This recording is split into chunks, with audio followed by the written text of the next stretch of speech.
Welcome to this week's episode of the Pit Therapy Podcast. I am your host for today, Kyle, and and we got Trevor here. Somebody hit somebody!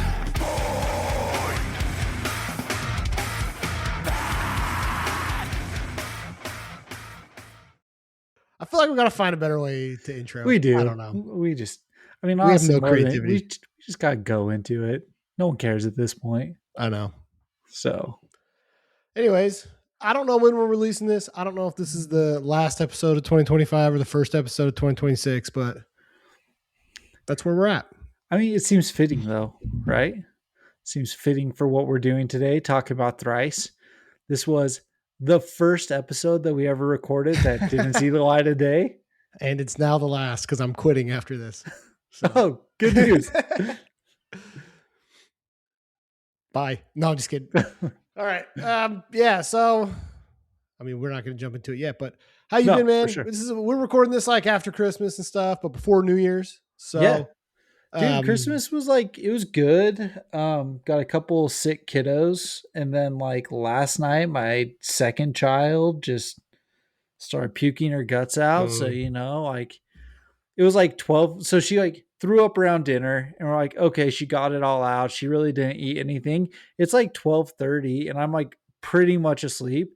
And I hear my door open. And as it's opening, you just hear the sound of throw up. Dude, that's so gross, dude. Absolute worst way to wake up is just the sound of throw up, hitting the wall, hitting the floor. That's disgusting. Gnarly. That's disgusting. You probably have carpet and stuff right there too, right? Yeah. Yeah. The good news is, and that's exactly what my mom said when I called and was talking to her today. She's like throw up on carpet is the worst thing ever. You just don't get it out. Yeah. The good news is whatever's going around, this is a common thing going around Utah right now, but it's very much just water coming out. And so I have a handheld carpet cleaner because of my dog. And so I was able to just kind of suck it all up. Yeah. As gross as that sounds. It's disgusting, man. But I didn't have to. Normally, you leave your room because it smells so bad. It did a great job. It sucked it all up, and it's disgusting, dude. I don't know. Great way to start off, right? I don't like. Yeah, that's the worst. When there's been a lot of times my kids have been sick and have throwing up on stuff, and it's I'm not even gonna clean it. I'm just throwing the shit away, dude.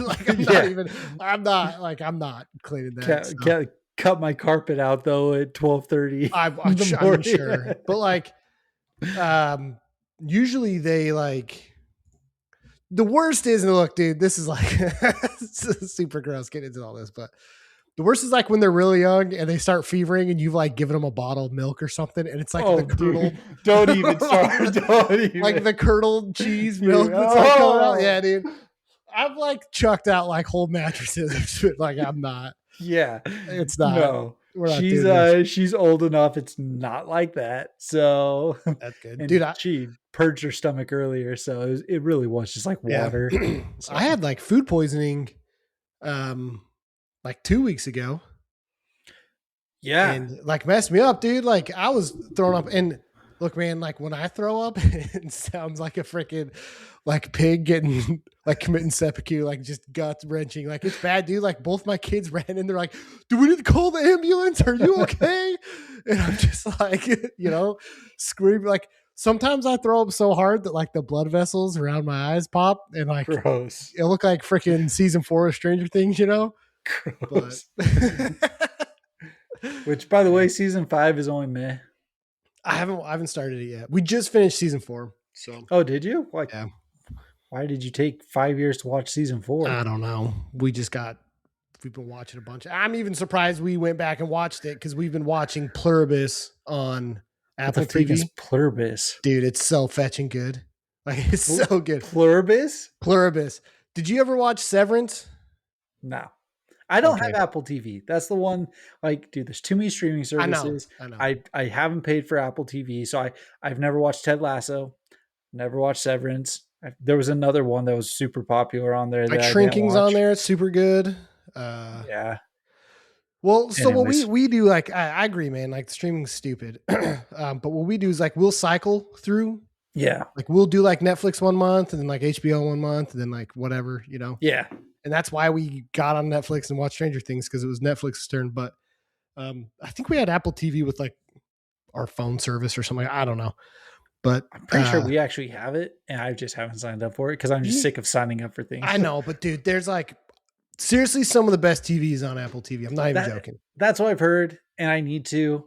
Like I said, like everyone makes Ted Lasso references. I'm just like, yeah, Ted cool. Lasso's great, dude. You know what I mean? Like, but this Pluribus show, it's made by the guys that made Severance, which is also like one of the best shows I've watched in a long time. I've heard it's top notch. But Pluribus, like, they receive, and I'm like, it explains it in the first like 10 minutes of the show. So I'm like not really spoiling anything, right? But like the premise is basically they like receive like an alien transmission, and it like teaches them how to change like human genetics, and it creates like this big, it's like a giant, all these humans become like a giant hive mind. Like they're all one.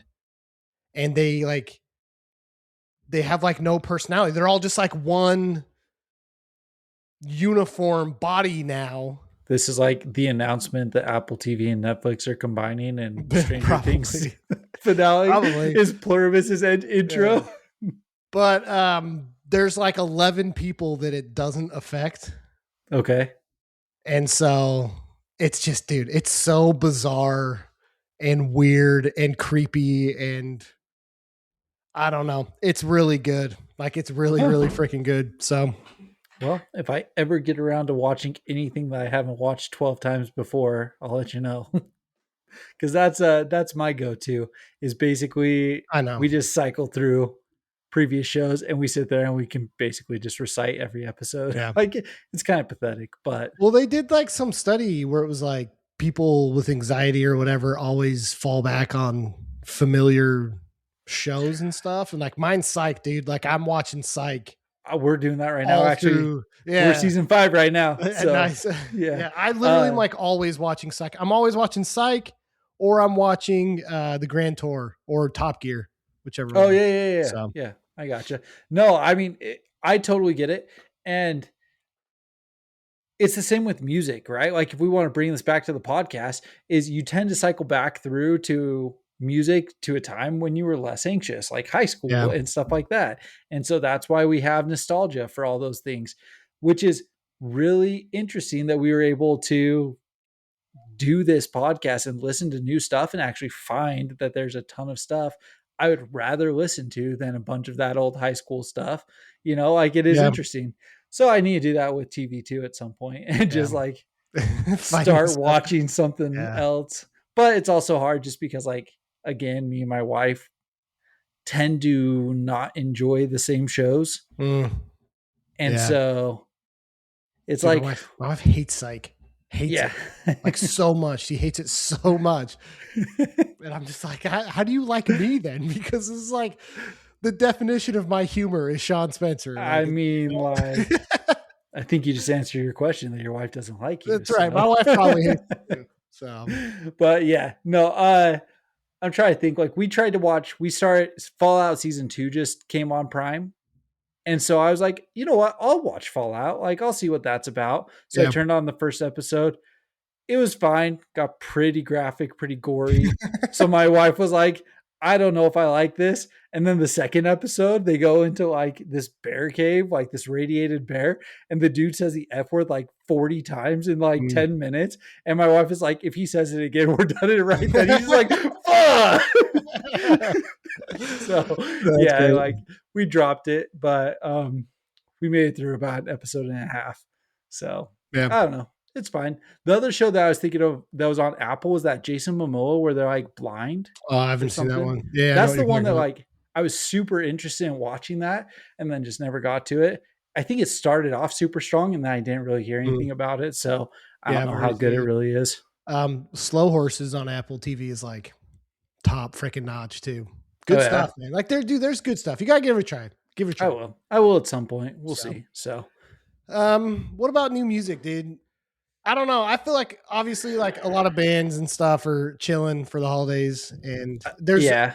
there's tons of like announcements or bands talking about going into the studio Yeah. at the beginning of the year. So like I think we're close to getting new music, but I just haven't seen a lot outside of that freaking Outpost Outpost 31. 31, dude. That was so good. Yeah. So Rob from Will to Live and like one of the dudes from Bitter End. Yeah. And I want to say one of the guys from Soulfly. Yeah. And then just some other of the like Texas hardcore guys. Yeah, it's a tribute to like old school thrash, but a little heavier. So it's like leans more on like the crossover stuff, but like, man, it's so good. Like I So love this stuff. 2 years ago, when we were talking to Rob, he had mentioned that he was sitting on some of this material That's and right. he hadn't put it together. So it's super cool to see that it all came out. It came out on Christmas. It's only on Bandcamp. Go look up. Uh, I think it's Outpost 31 TX Bandcamp if you want to find it. And dude, it was so good. It was It so is. cool, so fun. And it's Yeah. just kind of like a little hidden gem. He posted on the Will to Live social media, but I think that's like all the marketing that's basically being done for it. I think So they have an definitely go. Instagram page though. Do they? I I didn't think see so. I anything. thought so because I thought I followed it. There's about 4 Outpost 31, so make sure you follow the right one. So Outpost 31 band Rob. Yeah. it Yeah, is. this It is it. is Yeah. cool. I Okay. don't They're only 196 followers, but like if you Dope. guys like thrash, which like you should like thrash, I don't know. This stuff's good. Yeah. It's freaking good. So I Yeah. was a little hesitant like how his vocals were gonna translate to thrash music, but Oh, for dude, it worked real? out. Yeah. Well, He's got such a I good like metalcore, yeah, but it's you know. enough. It's not like just straight thrash, you know what I mean? Like it's a little bit half timed at parts Yeah. where it feels more hardcore. So like I thought that as soon as I heard the first like two songs, I was like, oh yeah, his vocals totally fit into Yeah. what they're doing here. So It's good stuff though. no, it was solid. I did go to the Wild West Toy Drive show. That was super Okay. dope. So, caught Run It Back finally. They are one of the newer hardcore bands. They came out like their first show, I want to say was around July or August. And I missed it because I was out of town. And then all the stuff happened with my wife. So I haven't been able to catch them yet. But they were super dope. They haven't really seen music yet. Uh, it's all because of their vocalist, Cameron. Like, go message Cameron, tell him he sucks and to hop in his closet and record his vocals and get some music out on streaming. But it sounds like it's coming at the beginning of 26. By the way, Cameron's awesome, in case anyone was wondering. But yeah, so there's that. And then Skin Show, man. Like Skin Show's the new band. The vocalist was the guitarist in Scowl. And then Mm, he moved out here and he joined Lonely Hearts Tattoo. And he's been tattooing out here and he's put together this very just like punk. It's punk. You know what I mean? yeah. And super dope. Their latest single, Dirt, is awesome. Such a good song. And way cool set, way cool band. I think that they have the potential of like doing some stuff. I mean, obviously with him being in Scowl previously, like he knows the tour life, he knows like what that all is all about kind Mhm. of thing. I don't know if that's what they're super looking for, right? I don't think they're looking to be on the road 6 to 8 months a year, but I could see them making a good solid run. Sun Sleeper was a last minute addition because Knife Point ended up having to drop off, and they're just like a rock band from here. Super cool. Haven't seen them before, but they were a cool band. Taste of Blood, they obviously like they are a lot of the Wild West dudes. Mm, So they were the ones throwing the show. Just like some of the like nastiest moshing here in Salt Lake. Like yeah. kids get down to Taste of Blood. Mask threw out like a quick 3 song set. I didn't post that, but they did a quick 3 song set. And then Forever War, man. Like I already said, that Forever War was like one of the top uh, releases of 25 for me. And their sets are just fun. But it was funny. Like the song that they're known for, where they're up there chanting, "I'm effing straight edge." Mhm. Chuck's like, he's like, dude, screw this, man. Like, we're not playing this anymore. If you guys are just gonna wait for this one song every time, like, we're not playing this anymore.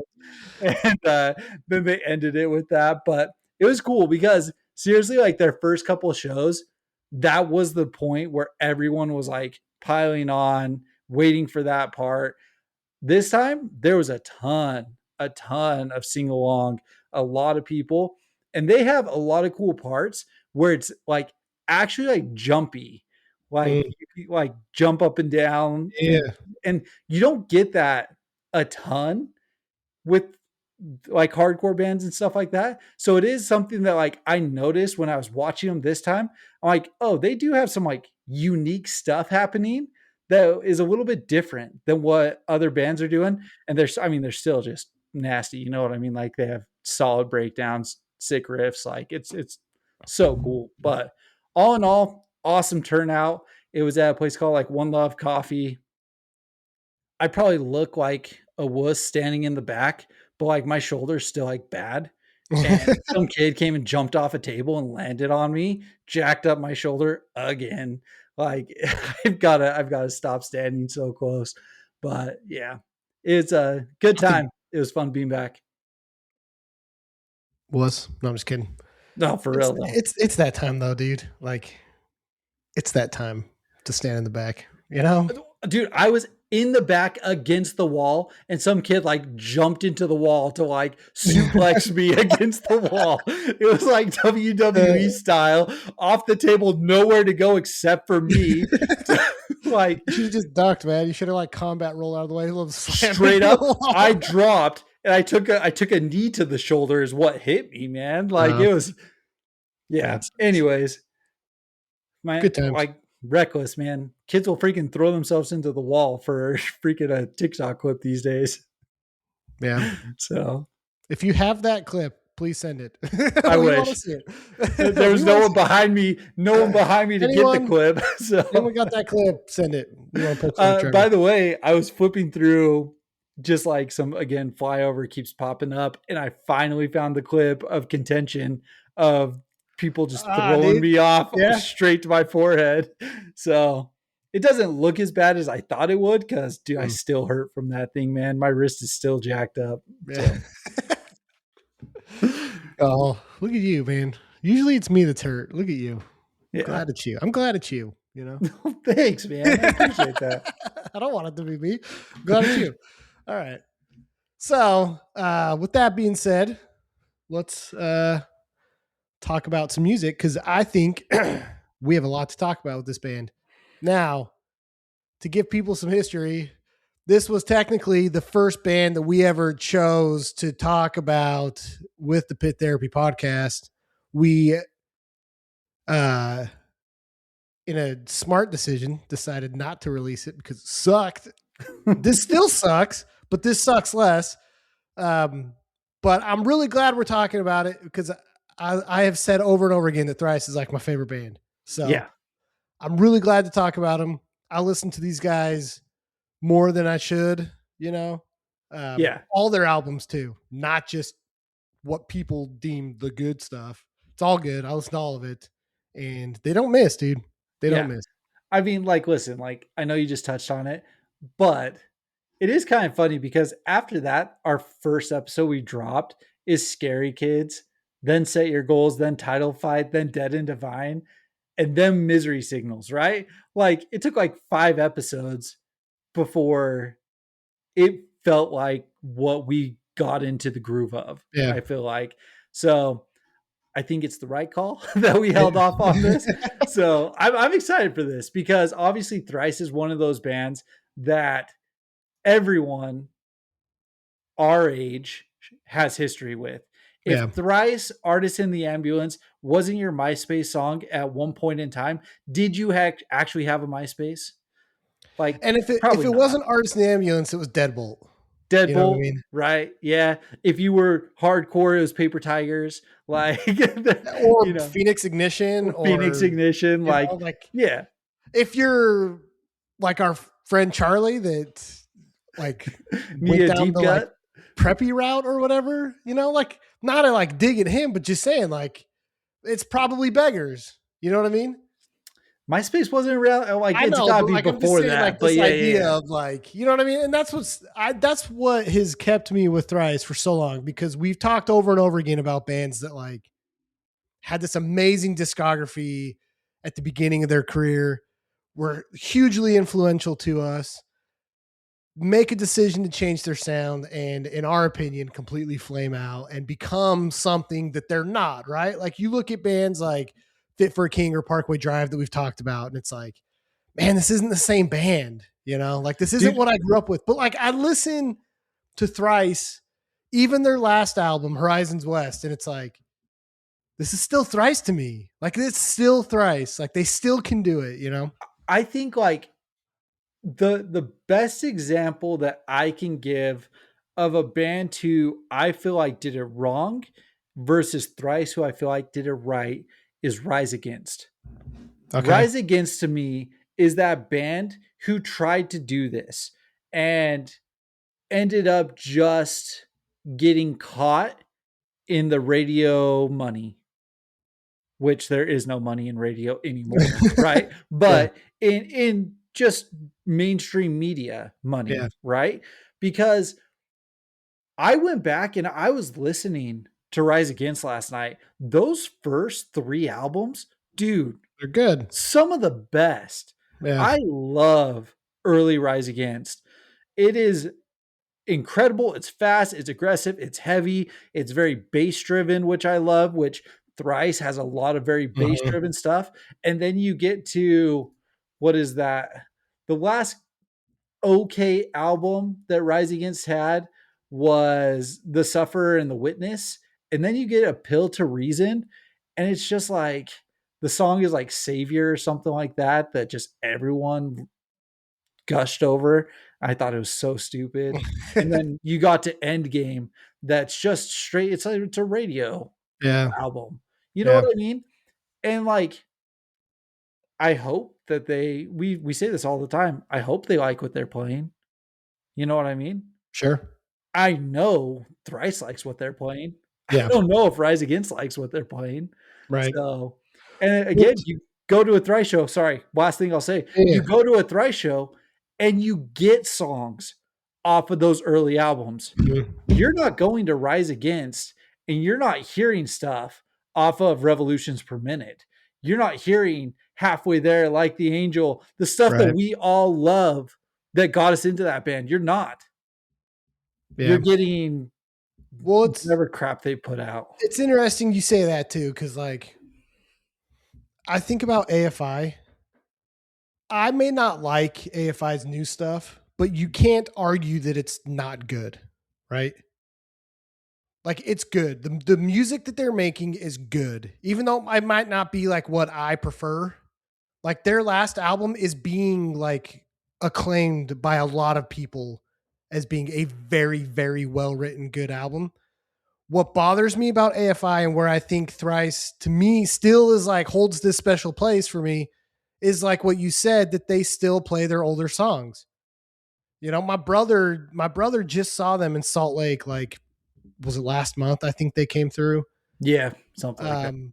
He said he saw a bunch of people with a shirt that said "Play Deadbolt," Yeah. and they did. Like they played Deadbolt. That's their second album, and they're still Yeah. playing that. Like AFI is not playing stuff from their second album. But that's where I disagree. And that's why I think that AFI is in the same category as Thrice in terms of these bands that have done it right. Like you said, like we did an episode on AFI. Go listen to our episode on AFI. It was before Silver Bleeds the Black Sun came out. But you go and listen, or you go to an AFI show, they will play stuff off of Black Cells. They will play stuff off of Very Proud of You. Even Josh said, Yeah, but Josh said that they did that specifically because they have connections with Salt Lake City hardcore, and someone requested it. Because still, I've heard like all these other shows that they won't play. Like they'll play Days of the Phoenix and like maybe Total Immortal, but they don't really play. They might play one song off of Black Cells, but I don't think they're playing stuff like Answer That and Stay Fashionable. Like they're not very proud of it. They're not playing stuff off that. Yeah. I mean, time and place, right? I don't know that Davey can anymore. He's admitted that like he can't even. He Maybe that's the problem. I don't know. Yeah, I mean, very clearly he did say like he overextended his register, especially like when you got to Sing the Sorrow and stuff like Yeah. that. Like he for sure. But like, dude, Rise Against would erase those first 3 albums if they could, in my opinion. Yeah, that's crazy. You know what I mean? Yeah. Like it's just not who they are. AFI is not. They might not play Okay, them, but they're not going to that's- disown them. And that's fine. And that's fine. And I bundle AFI with the Thrice and like Thursday, Thursday, right? Thrice, Yeah. AFI. Like those are the bands that my did only it. problem is like I would love to go to an AFI show and have them play more songs from their old stuff, but they don't. You know, Yeah. 'cause you also have bands like the Devil Wears Prada that like openly talk crap on their old stuff, and it's like, Yeah. dude, that's what made you you. Like you guys would not be where you're at now if it wasn't for Dogs Can Grow Beards All Over. Like, Right. you might cringe at that super hard, but you would not have made it. You would not Right. have made it without that song. So like, I don't know, like again, it just adds more respect to Thrice that they have an affinity and still love their old stuff. I think that shows maturity too, that like you can look back on yourself and understand that you've grown, but still respect who you were. You know what I mean? Yeah. I think that's like a healthy attitude for us as people to have anyways, right? Like I'm 35 now. I shouldn't be the same person I was when I'm 15, but you would hope that you could look back on your life and be like, yeah, I wasn't a complete shithead at 15. Like there were some good qualities. I don't know if I can say that very much about myself, but you know, like we should be able to. So like, I like that Thrice could do that. And I found this article. I think it's like a recent interview they did. It was, recent in the sense of like, it was, right after it was September 30th, 2025. So it's been a few months. It's the Hollywood Reporter. Yeah. I mean, it's right when West dropped, right? It was it was like probably part of their promotional campaign for West. Yeah. I don't know, like, I don't know who it is. I don't know how to like properly cite this, but if you just look up Thrice interview, the Hollywood Reporter, you can find it in whatever. But one thing they said that I thought was super interesting, and I wanted to ask you about this, how this is affected, if other bands can say this, especially ones that have changed their sound, is like, they made it very clear that like their whole goal as a band was to push the limits of like their musical capabilities. And they basically said the reason why it took us so long to play the music that we're making now is because we weren't good enough to do it. Like when we made Identity Crisis, that was our skill level. Fair. You know, and then we got a little more technical. So then we made, you know, what's after Illusion of Safety, and then they get more technical, and then the Arson Ambulance, and then they get to Visu, and then it's like, well, this sounds real bad. I love this music, but it's at the same time, it's like we've kind of gotten better than the like 4 power chord, you know, chugging. Oh, 100%. Like, let's make some experimental stuff. Let's bring in additional instruments. Like Tepe is this like ridiculous musician, and we're gonna hold him back by playing post-hardcore. You know what I mean? And I think it's like a very interesting concept of like, we got better musically, so we wanted to expound on that. And I think that's really cool. I don't know that other bands have changed their sound the same way with the same like mentality that Thrice did. You know, what do you think about that? You know, it's interesting that you say that, just because like I do think that as Thrice was coming up and they're playing in California, they're playing in the punk hardcore scene, that's definitely the vibes you're getting, right? It's going to be more simplistic music, right? Fast, aggressive, power chord based. But then they do have things like in Deadbolt, where it's just kind of that opening staccato-y riff and things. One thing that I found interesting when I was looking up some new stuff on Thrice is when they were going to do the Alchemy Index, it said Tepe had just started to teach himself the piano. Right? Jeez. And so, like, number one, there's piano in Visu. Was he not the one that was recording that? I don't know. I don't know. But when I say teaching himself, maybe he was just elaborating on skills, or maybe he was working on recording piano. I don't know what it actually meant. But like, as soon as you do like Visu and stuff like that, it's experimental. Like there's definitely a change to it, but as soon as you get to the Alchemy Index, this is where they're playing with organs, steel guitar. Yeah. They're playing with piano, different things like that. Like there's a wide variety of Mm. things. Um, and so like back to your kind of question, that's 2007.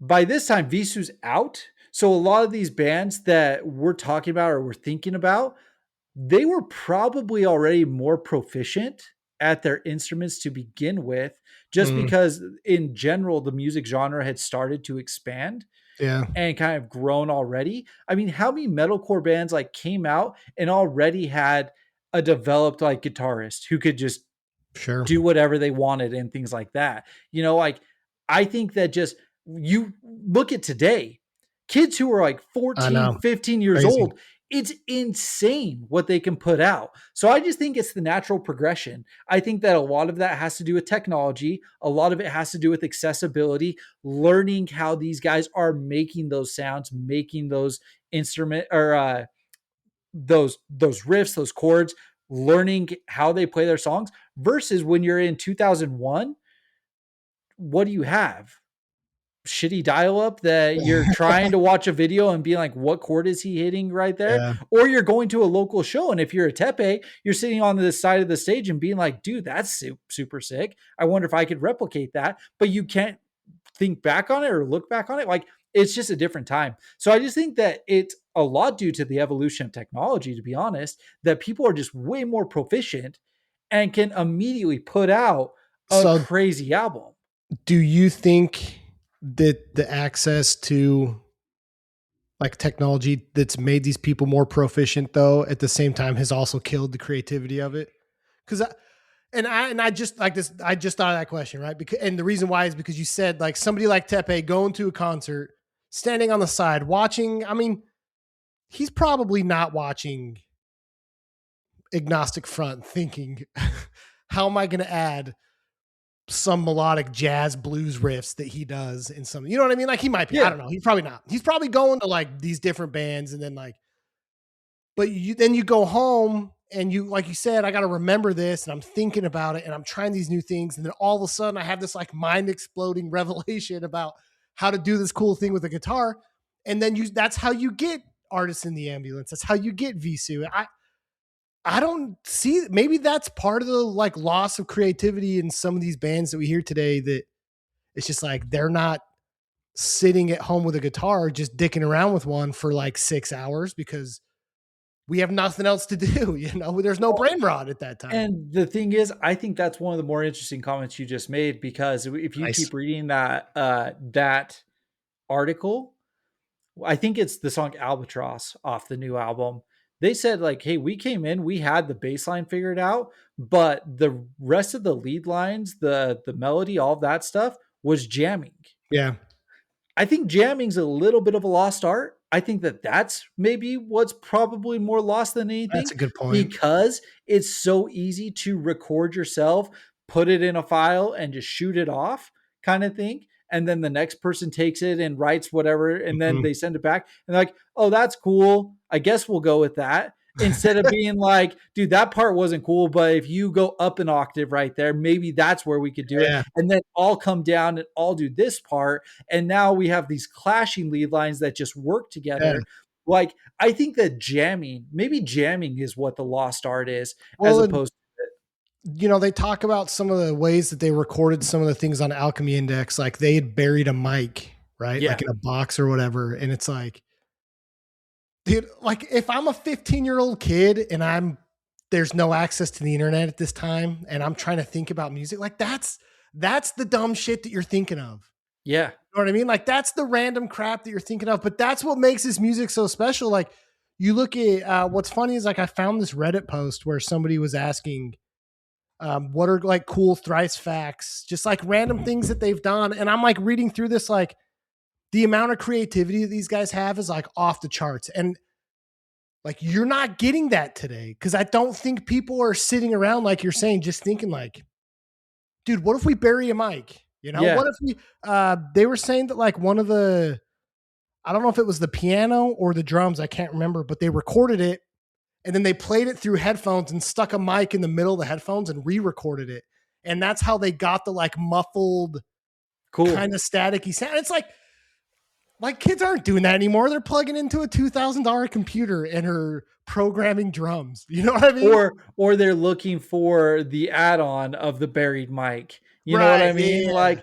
Like that's what's crazy. And like, listen, I'm not trying to shit on like today's music, because we even said at the beginning of this episode, this podcast has made us relook at music Yeah. and listen to stuff that we wouldn't be listening to if we weren't doing this.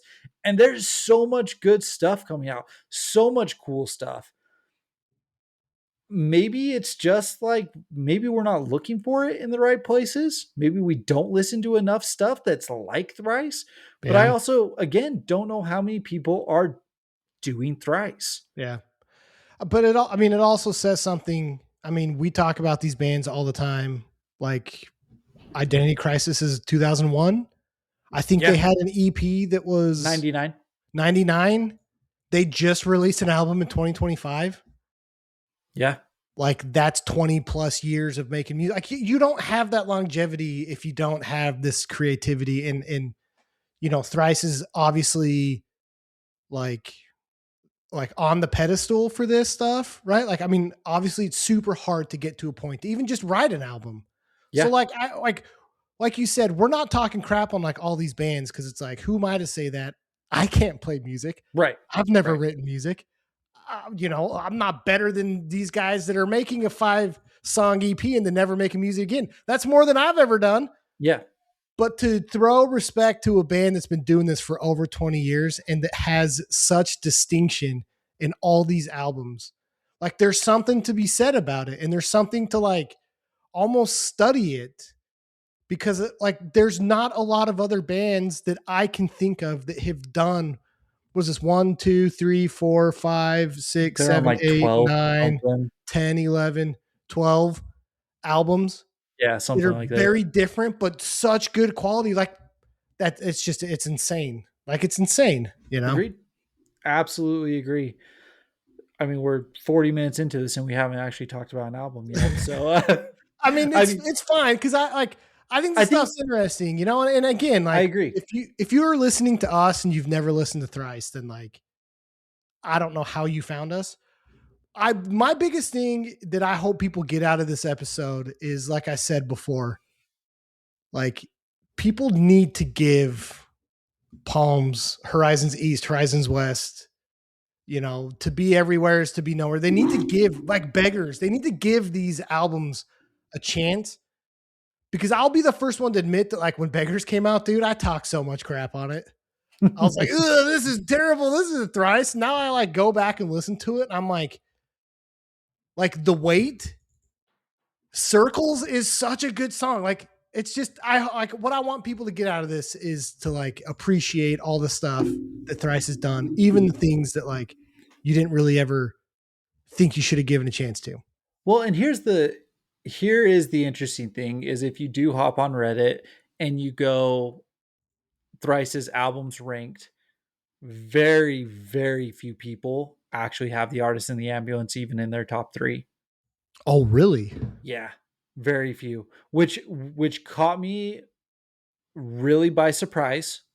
Now that being said, when it comes to Thrice, for me, I am very picky and choosy. I think that Dustin is absolutely phenomenal. I think that Tepe is one of the best instrumentalists out there, right? Like the way that they put together songs and everything. And then I think they're the Breckenridge brothers, right? Like some of those bass lines and stuff like that is incredible. That being said, I am one of the few people who actually have the Alchemy Index volumes 3 and 4 in their top 3. I love Air and Earth. They are some of my favorite albums ever. Yeah. And you're not going to see anyone else say that, right? Well, my favorite Thrice album is Visu, and nobody has that as number 1. You're wrong. I am wrong. A ton. Everyone talks a ton of crap on it, dude. A ton. I hear people talk a ton of crap on it, so I'm surprised by that. This is where I think we're at. Okay. we now have 26 years of Thrice, 20, 25 years of Thrice. Uh-huh. From where they are now at Horizons West to where they started with an identity crisis, I think if you were someone who actually spanned their catalog, you've listened to them over the last 20 years, you understand what Visu was. You understand that Visu was the album that was the catalyst for Mm-hmm. everything that took place after. Yeah. So I think a lot of people now have put Visu at a much higher scale because you still kept some of the heaviness. Image of the Invisible, top 3 Thrice song. Yeah. It's good. Top 3 Thrice song. But then you go into the next 3 songs and you're like, this isn't Thrice. The sea. Unless you The put earth it will with shake, dude. everything else that came after it. You know Yeah. what I mean? And so if you like everything that came after it, now Visu is just that much higher. But whatever post I'm on, I'd say 70% have Visu as number 1. It's crazy because all the research, when we did this the first time too, all the Yeah. research I did, people did not like Visu. And I think it was because of the turning point. I think people obviously that were fans of the stuff before it didn't like Visu because they knew what it did to them. And people that liked the Thrice after Visu thought that it was too heavy and not in their wheelhouse. But anyways, look, let's get into some of their music. I'm gonna try and like group these together a little bit because I think there's like eras of Thrice. And I think that again, you know, we've all listened to these albums over and over again. So I'm gonna start with Identity Crisis and the Illusion of Safety. I actually think the Artist in the Ambulance can be on its own. I think there's 2 albums that can be on their own. Okay. Their discography. And I think the Artist in the Ambulance is one of them. But to start with Identity Crisis and the Illusion of Safety. Yeah. 2001 for Identity Crisis, 2002 for Illusion of Safety. And I want to say they're both on, what was it? I don't remember. Island Records? I thought that's what Artist came out on. I think Illusion was. I don't think Identity Crisis was. Or did they re-released Identity Crisis through Island? I think is Through what Island. it was. That sounds right. That's right. So, Okay. I mean, listen. At originally this released on point, Green if Flag you record, yeah. if you know anymore, we haven't done a very good job at gathering history the last little bit. So. Oh, no, we need to do better. Anyways, yeah. So I remember Identity Crisis. I remember listening to this with my brother. Obviously, the song Identity Crisis is like top tier melodic hardcore. I don't know what else you would call it. It's very California hardcore. Yeah. Especially for this time. Pretty fast guitars, like really random, like changes of pace where they start chugging really fast. I think Dustin, I don't think anyone has done the like singing to screaming transitions as well as Dustin in every single album that they have. It's just so good. But obviously the first 2 songs, Identity Crisis and Phoenix Ignition, are like the best from Identity Crisis. How do you feel about that?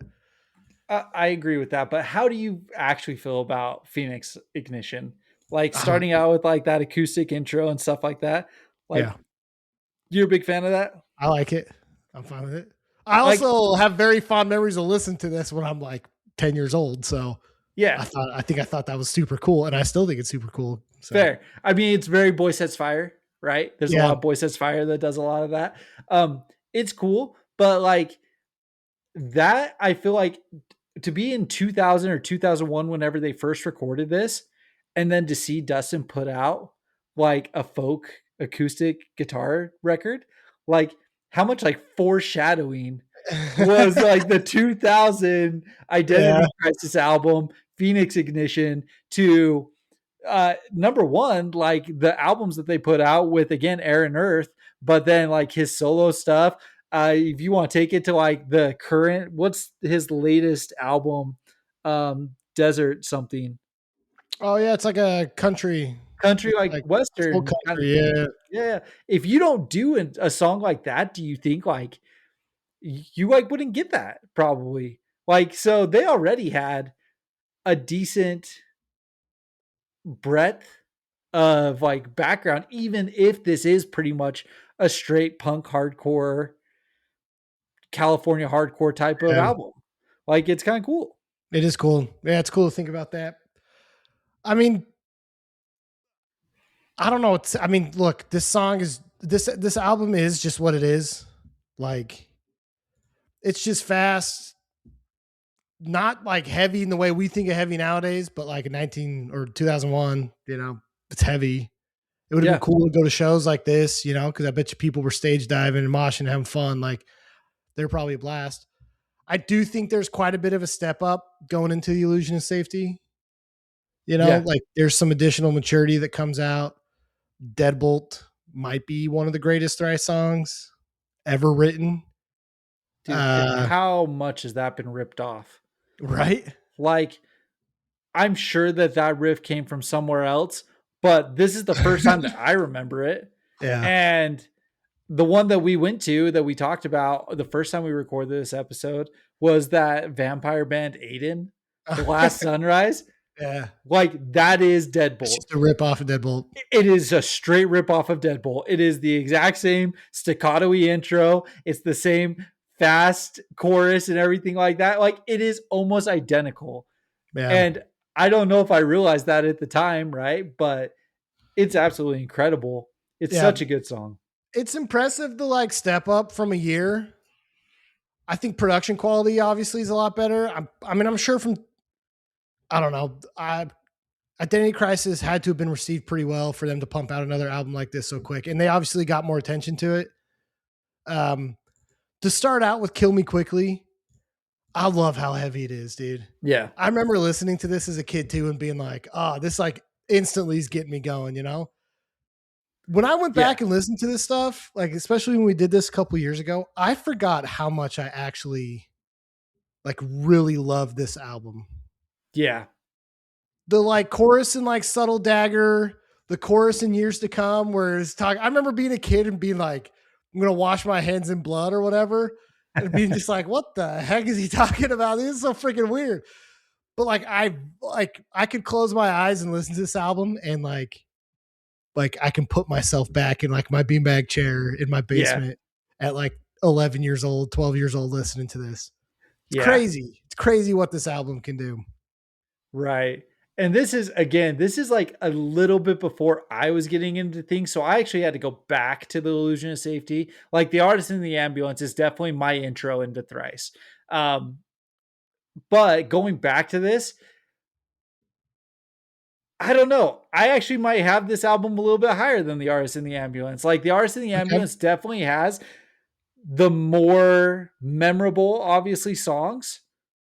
But just the heaviness, like what this album is, this is everything that I remember growing up in terms of like the guitar riffs and stuff that made me latch on to this kind of music. Yeah. Like that punk hardcore sound. Like they do it perfect. This is what I want in this kind of album. And to have it in 2002 that everyone copied after, like, yeah, it's incredible. I think that this album might be the best definition of a post-hardcore album. Like true to the definition of what post-hardcore really is.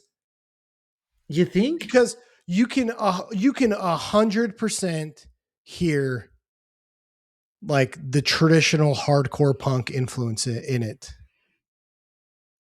And the way they add some of the like blues riffs, the way Dustin sings and not just screams, like this is what I think like when bands like Quicksand look at like the next progression of post-hardcore, I think that they would point to this too. Fair. Okay. You know I get what you're saying. Yeah, 100%. I remember watching them play. I don't remember who they were touring with though, but I remember seeing them and I remember them asking for, because you remember back in the day, like bands used to actually know how to play all their songs and they would or ask the for, majority. like, recommendations, all the like hardcore kids that we hung out with were at this show and everyone was screaming for To Awake and Avenge the Dead. And they played it. And it was a bloodbath, dude. That breakdown at the end where he's screaming To Awake, Yeah, I do. I'm listening to it right now. To Awake and Avenge the Dead. He's screaming at the end. I remember it just being like, that might have been the first time I saw like full blown crowd killing. Oh yeah. These people were going nuts, dude. Like absolutely nuts for that breakdown at the end. So So that would have been one of the earlier shows. That's before 2008. That's before Alchemy Index and yeah, stuff yeah. like that. This would have Probably been this this would have probably would been have been like 2004, probably 2004, 2005. 2005. Yeah. Okay. I don't think I would have been there then at that No, I show. remember just me and my older brother. And I remember my older Probably, brother yeah. like turning and grabbed me and like Pushing you away. pulled me out of the way because it was like, yeah, dude, it became a war zone. It was sick though. It was so Sick. good. So, I don't know, man. What else do you have about these two albums? I mean, they're great, and it's interesting that you would put like Illusion of Safety above the Artist and Ambulance. Because It's hard to say because it's just heavier. And if you had asked me this 2 years ago, if we went back to the a year ago episode we did, I don't think I would have said that. Like I'm pretty sure the Artist in the Ambulance was like number one for me, right? yeah, But after what we've been listening to, a lot of like the return to some of like the more traditional hardcore that we've heard over the last 2 years and stuff like that, this album just hits so well today. Like if you haven't listened to this album in a long time, go listen to it. yeah, It's freaking awesome. it is good. Especially if you're really into what is coming out in hardcore today and you still like that kind of post-hardcore flair. The Illusion of Safety is absolutely top notch. Like it's top notch regardless, but in today's climate, I feel like it just sits even that much better. Right. So maybe I think that's probably what it is. Yeah. So Yeah, that makes sense. recency bias. Recency Call it bias. that. All right. Makes sense though. So, next album, 2003. I mean, 3 years in a row, three straight bangers. Like, arguably some of the best music to come out at this time. Yeah. And they did it. Like, it's hard enough for a band to have like one good album, but they in 3 years dropped three like flawless albums. The Artist in the Ambulance, dude. This is what like cemented Thrice in my mind as one of the greatest bands of all time. Which is funny because it's not my favorite album of theirs. It's my second favorite. There's not a bad song on this album. There's nothing wrong with it. Everything is perfect. I have zero complaints. This one is still on Island Records. I want to say that they switched people doing production and recording through a lot of these. And so one thing that was interesting is I read that Dustin would get frustrated with some of the people doing the recording and production of albums because they were trying to get him to do things that he didn't want to do because he wanted it to be his and like his music, right? Like he wanted it a certain way, they wanted it a certain way, and people came in and tried to tell him what to do, and they would get like really upset about it.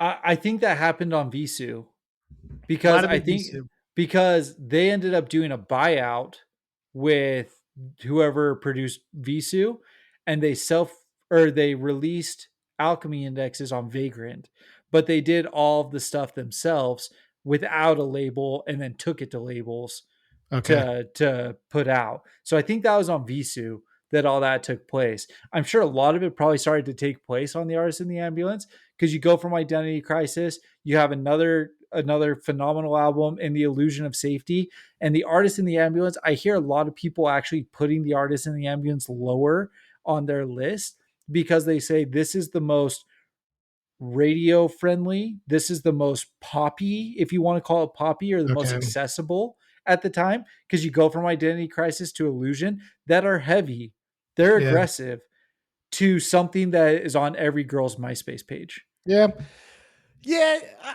I mean, even Identity Crisis, though, you start to get more melodic stuff. You do. You get a lot more like chorusy singing and like bridges that have singing. Yeah. This is the internet saying that. That's okay. Well, the internet, the internet sucks. But I mean, it is true to an extent. Not their heaviest songs that they've ever written. Freaking Paper Tigers, nothing is heavier. You and I have thrown pretty freaking hard to Paper Tigers. Paper Tigers, yeah, absolutely. No, it's incredible. Like this album is phenomenal. It's great. I think it slots very well into 2003 and how many bands tried to copy after it kind of thing. Like this is what set, if you want to talk about where Illusion is what would have been the predecessor to like quicksand in terms of post-hardcore. The Artist in the Ambulance is the first of what kind of current modern post-hardcore probably is. So Yeah. they were like bookends to one and the beginning to another, Yeah. because Yeah. like it really does start bridging that gap. Then obviously Dustin's vocals, he's incredible on those first two albums. You can't touch him on this album. Yeah. This is like when it becomes this is when post hardcore becomes its own thing, Yes. right? Yep. Because I think before this, post hardcore is just an extension of hardcore, Yeah. right? Artist in the Ambulance is not. Like, Yeah. it's got songs that obviously tie into it. Like we talk about Paper Tigers, Hoods on Peregrine. Hoods on Peregrine. All That's Left, like maybe doesn't scream, but like that intro breakdown to All That's Left, like I'm throwing to that too. Yeah. You know? So Yeah. like, but I also like, Stare at the Sun, The Artist in the Ambulance, two of the greatest songs ever written, like of Yeah. any genre. I don't care. I'll put it up against freaking Michael Jackson. I don't care. The greatest stuff ever. But this is the beckoning of a new era in post-hardcore. Right. Like right. this is what opens the doors to shit like Aiden. Yeah. No, but that's better exactly for worse, because it also opened the doors to stuff like The Color Morale, or I know it's not like typical post-hardcore, but like, people feeling comfortable with allowing like more melodic, singy parts, softer parts, more atmospheric, experimental stuff, right? It's not just straight hot pipe and hardcore. a little bit like get into your feelings and sing along with Yeah. This is, it's no longer the pile-on, it's stand against the barricade crying as you're singing The Artist in the Ambulance, right? I mean, I would like not. I'm not gonna lie. Like, if these songs made me tear up, especially seeing them live, like, yeah, a little bit. Yeah. But yeah, like it just, this ushered in a new generation of post-hardcore. I actually think that's a really interesting take. So, and I think, like I said, I think that it just set the stage for what was to come after it. You know what I mean? Like how even metalcore, right? You started looking at metalcore starts taking influence from stuff like this and incorporating the more melodic singing and stuff, as opposed to the Earth Crisis metalcore. well, now you have metalcore, that the Rise record metalcore, that definitely pulled from bands like this. So, well, because like what's interesting is you look at bands like Poison the Well, or The Bled, or Fear Before the March of Flames, like some of those bands, and it's like, it's still pretty dark and heavy, like even the later stuff from Poison the Well, like, is heavy without being heavy. You know what I mean? Like, I don't think you go from Poison the Well to From First to Last. You know what I mean? Yeah. Like, but you do go from like The Artist in the Ambulance to From First to Last. I think you do. Like, I think that they made like it more accessible to people, and I guess you could argue like that's bad. I mean, I don't know. No, like if it's one of those things where like if I knew that we were gonna get like Aiden because of Artist in the Ambulance, I would still choose to like have Artist in the Ambulance. You know what I mean? Fair. Do you know what I'm trying to say? Like, yeah, like even if I knew something bad was gonna happen down the road, I'm still like okay with this album because it's that good. Like, it's not their fault that like people took it and turned it into what it is, but like you can't listen to songs like The Melting Point of Wax and not think like, dude, this is just so good, Yeah. No, I completely agree. And like I said, intro for me, 2003, right? So this is again the era of MySpace. Bigger than this though this is the era of Xfinity music videos. And Thrice was on Xfinity music videos, right? So I was watching a lot of these music videos just on the TV, being introed through that. Again, we're listening to a lot of these albums, and yeah, I mean, it definitely, I felt a little bit weird being in, what were we in 2003, 8th grade, 7th grade? Does that sound about right? We're 12, 13. So 7th grade? 7th grade. I remember feeling a little bit dumb not knowing the lyrics to the artist in the ambulance, right? When Yeah. someone had it in their stupid AOL aim, like, Oh yeah, yeah, yeah. and The they like like typed it. subject line or Yeah, their whatever, right? subject line, like how Uh, they were feeling for the day, and be like, "What is that?" And some like little seventh grade girl being like, "You don't know Thrice?" I'm like, "Oh yeah, I know Thrice. What are you what talking is about?" late You know, night so breaks lock tire squill? right. So, but yeah, no, it definitely was the one. And this again, you go from like Paper Tigers, and you listen to a song like Hoods on Peregrine, that heavy bass driven opening riff, Yeah. just like they're so they have okay. This is something that I also wanted to ask you about, and something I found super interesting. There's not very many bands who literally from inception have the same members. Yeah. Even if like it was early on, they had a member change, they had a member change. Right. No, from inception, Thrice has been these four guys. Mm-hmm. And because of that, I think that they again it goes back to the jamming. They want everyone involved. So again, in the article that you referenced earlier, like they're talking to the bass player Eddie and being like where are a lot of these things coming from? He's like, well, to be honest, like I write some of the bass riffs, other guys write some of the bass riffs, and then later on, Tepe's like, "You were the one who wrote a lot of the tapping parts on guitar." He's like, Yeah. "Yeah, I did, but I'm also not that good at playing guitar, and so you amplified it, right?" Like the development in sound, though, you hear early on. Hoods on Peregrine, you hear that bass-driven Mhm. heaviness on the newest album, and I Yeah. think that it's established early that this is what it's going to be. So yeah, I mean, listen, we But that's could what talk forever I on know, and this. we're going to. But that's what's again, just to tie back, like this is why Thrice I feel like is seriously one of the goats to ever do this is like there's songs off of the artist in the ambulance that if you just like bumped up production a little bit and maybe tweaked a little bit of like the mixing, you could throw it on Horizons West and it would fit. Yeah. But you like listen to an album like Beggars, like there's just so much different sound, but it's always them, you know? And I think it like to go 30 years of being like obviously two of them are brothers, so like, you know. But even then, like how many bands have brothers that like don't get along? Like Misery Yeah. Signals talked about not getting along with them. Freaking Every Time I Die broke up basically because brothers couldn't get along. Like now maybe there's something to be said that like brothers and bands make them better because like with Honor, you know, like they're cool. Well, I So I mean, don't. and you look at Every Time I Die, and Every Time I Die is phenomenal, Yeah, so maybe there's even if something to they be are said gone. about maybe there's something to be said about like having brothers and stuff. But Yeah. I'm saying like there's clearly like a lack of pride in the band.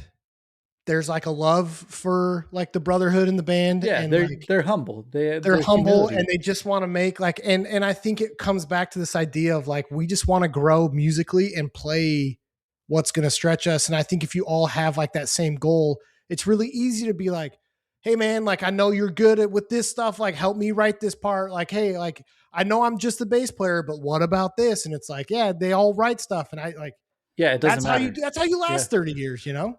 And I think the one other interesting point that I'm going to make about this is these guys have been together for the 26 years. Tepe doesn't have a side project. Yeah. I found that to be the most interesting thing out of any of this, with how incredible he is at everything, Right. right? The fact that he doesn't have a side project or something else, like that it's all just basically just Thrice. He's like, I have this weird idea. How can we put this in? And Yeah. they And they do it. incorporate it, and they do. And that's what makes him grow, and that's what makes him develop. And like again, the other guys have been in a couple of things. Like the brothers were in one band together. Uh, I sent it to you. The drummer did Puig Destroyer. That was Yeah. actually the drummer for this band. Um, Dustin obviously has his solo stuff, but Tepe to not have anything else is mind blowing to Yeah, me. it's crazy. In a day when Anthony Green has 50 bands, Tepe only has one. Yeah. Like the Well, irony of that alone is incredible. yeah, So that's interesting. I never thought of it, but it probably does have to be like he's got all the creative freedom he wants. Like why? I And 100%. it's not like he could come out today and be like, "We're gonna write a folk punk song," and they'd probably be like, "Let's do it." Right. You know, Right. it's not like creative freedom, but you have to stay within these lines. Like we have to stay post hardcore. You know? No, it's No. like 2 albums later, they're writing freaking Americana music or digital like techno. That's not techno. I don't know what you technically call water, but Yeah, I don't know what you it know, is. Just yeah. So like digitized I don't know. music. It's cool, but like the 2 albums before this are good, but this is what I think propels them to be. It Artists in does. the Ambulance is what propels them to be the band that they are today. And Yeah. um, I know they were gonna release Horizons West 2 years before this year, so it was supposed to come out in 2023. They did not do it because they put pause and re-recorded the Artist in the Ambulance, which I have the vinyl. I do I too. hate when bands re-record stuff. However, this revisited or re-recorded is seriously so freaking good. Some of it phenomenal. There's like times where I like these songs more. And Yeah. maybe it's because I'm older and like I would like to think I'm more mature.